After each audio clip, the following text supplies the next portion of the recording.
Hey everyone, I'm Rob and welcome to the test drive. Today, I'm driving the 2018 Dodge Challenger.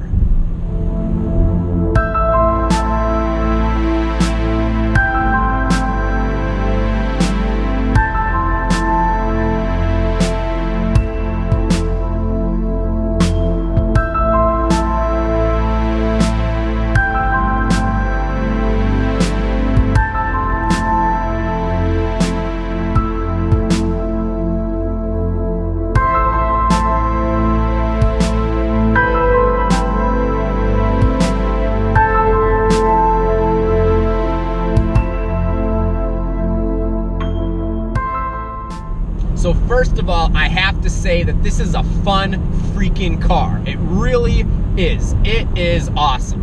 And while there are many trim levels available, I'm driving the SXT, which is the base model. It's the rear wheel drive V6 base model of the 2018 Challenger. If you get the SXT Plus, that's where you can get all-wheel drive and you can get a lot of added features in the Challenger, but I'm driving the SXT. From there it goes to the RT and the TA, and then you get into the SRT and the SRT Hellcat trims, which are obviously just ridiculously fast and loud and awesome.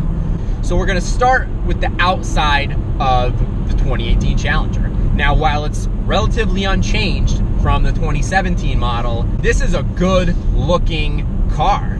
I mean, Dodge has stayed true to its muscle car roots with this 2018 Challenger. You know, while the Mustang and the Camaro, which are its two primary competitors, you know, have more modern looking designs, you know, Dodge is keeping it very classic with the 2018 Challenger, and I absolutely love it.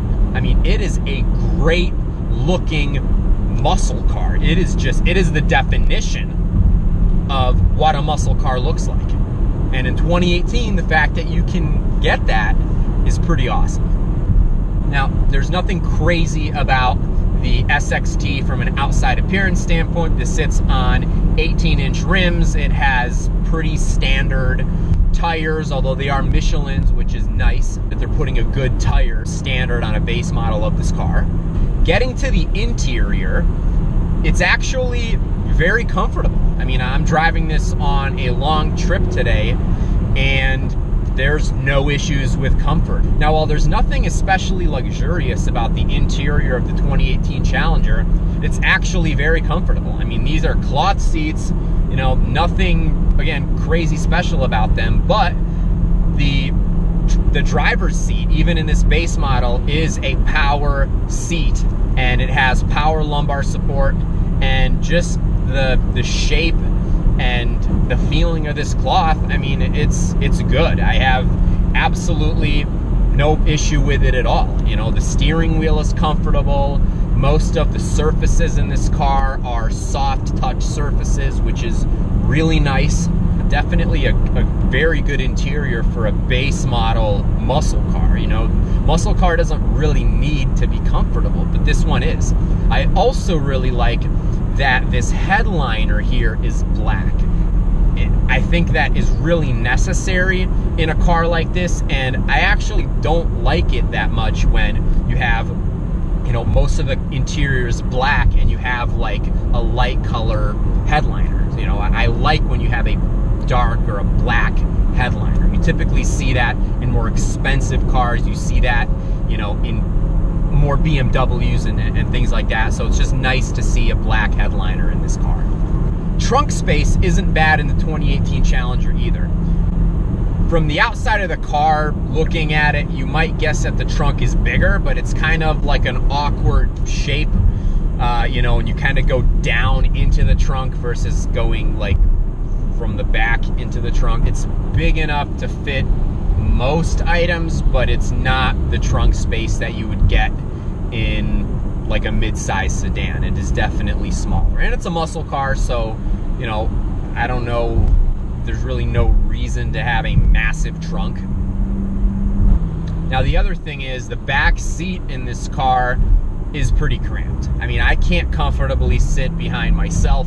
It's just a little too tight. If you have the seat forward a little bit, then you can probably sit back there and have a decent amount of room as an adult. But, you know, for me, it's just a little bit cramped. I do, however, like that this car seats 5, unlike the Mustang and unlike the Camaro, which are the two primary competitors of this car, that only have 2 seats in the back. Even though I don't know why you would have 5 people in this car, you can. And it's just nice that you have the ability to. Now, getting to the performance of the 2018 Challenger, and specifically the SXT that I'm driving today.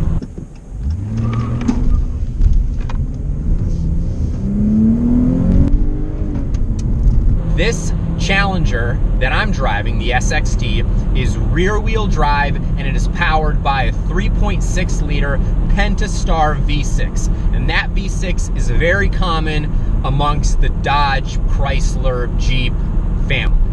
Fiat Chrysler Automotive specifically. The 3.6-liter Pentastar V6 is something you're going to see in most Grand Cherokees. You're going to see it in, you're going to see it in the Charger. You know, it is more powerful in the Challenger and in the Charger than it is in the Grand Cherokee, significantly. This 3.6-liter Pentastar V6 in the Challenger puts out 305 horsepower and 268 pound-feet of torque, and it's mated to an 8-speed automatic transmission. And I have to say that the 305 horsepower is a lot of fun in this car. You can feel it.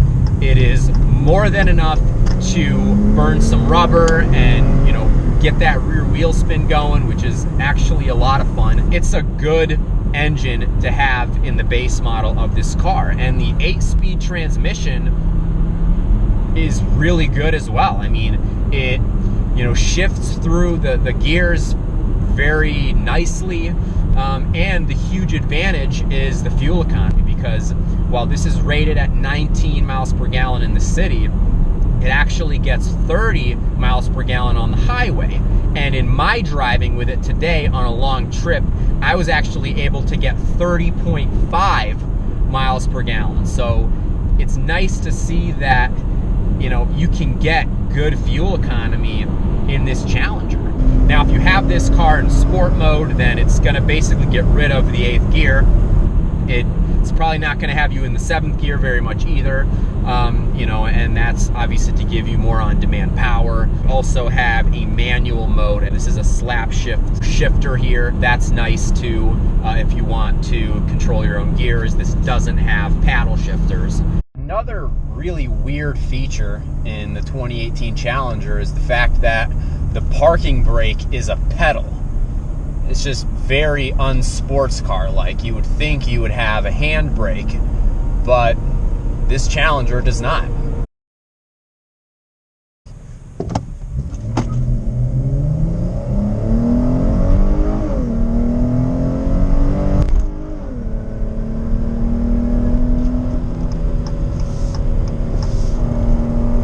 Now, for a base model, the technology in this car is pretty impressive as well. I mean, you have a backup camera, which, you know, now you have backup cameras standard on every vehicle, but, you know, even the base Uconnect touchscreen here is actually really nice. I mean, it's smaller than that massive 8.4-inch screen that, you know, Fiat Chrysler Automotive puts in a lot of their Jeeps and Dodge and Chrysler vehicles. You know, this doesn't have that. It has a smaller, you know, the base model of the Uconnect touchscreen, but it's actually good. It has a lot of functionality. It's very responsive. It's very nice looking. I have to say that if you compare it to the base option of the Ford Mustang or of the Camaro, the Challenger base Uconnect touchscreen wins. It really does. It is a much better base system than its competitors. Now, I have to say that in the Mustang you can get the Sync 3 system, and that, in my opinion, is way better than even the 8.4-inch Uconnect screen. The other thing that's a little bit disappointing about the technology in this car is the fact that you don't have Apple CarPlay in this car. Now, you may be able to get it in the 8.4-inch touchscreen, but you cannot get it in this smaller touchscreen. I also love the electronic screen in between the tachometer and the speedometer. Obviously, it's nice to have an electronic speedometer, but there's so much you can do with it. It also has a 0 to 60 timer, which is just awesome. You know, I love that Dodge has that. It's really cool that they have it in the base model as well. Now, while I do love this 2018 Challenger, there are some drawbacks. The first being that while you can get all-wheel drive in the 2018 Challenger, which is amazing, that's the first time it's ever been offered in this class, you can only get it with the V6. You cannot get it with any of the V8 engines, and that's the same situation in the Dodge Charger as well. The second drawback is the visibility. You know, you have really poor visibility in this car. You have small windows, you have very small side mirrors, and you have these very big blind spots, and that does make it you know, difficult to see. And I mean, you do get used to it after you've been driving this car for a little while, but you know, the visibility is really not good. Now, while muscle cars and sports cars, including this 2018 Challenger, have very stiff suspensions, Fiat Chrysler Automotive, or Dodge, did a very good job at making this a smooth ride. I mean, you certainly feel bumps, as you would expect, but it still rides smoothly. I mean, you know, I think the fact that in this SXT you have some bigger profile tires that, you know, definitely absorb some of the impact, but overall, I mean, they managed to still have a very stiff suspension that rides pretty smoothly. And even though this is a base model and it's a V6 and it's an 8-speed automatic and it's, you know, everything else that this car is, I mean, it's still a lot of fun to drive. You can burn rubber, you can accelerate really quickly, you can hear some pretty decent engine noise. I mean, this is a fun car. You know, there's a lot in this car, even at the base level. So I love that. So I hope you enjoyed this review of the 2018 Dodge Challenger. I'm Rob. This is the test drive. Please feel free to like and comment on this video below. Please feel free to subscribe to my channel if you'd like, and follow me on Instagram at the Test Drive NY. Thanks again, and I'll talk to you guys again soon.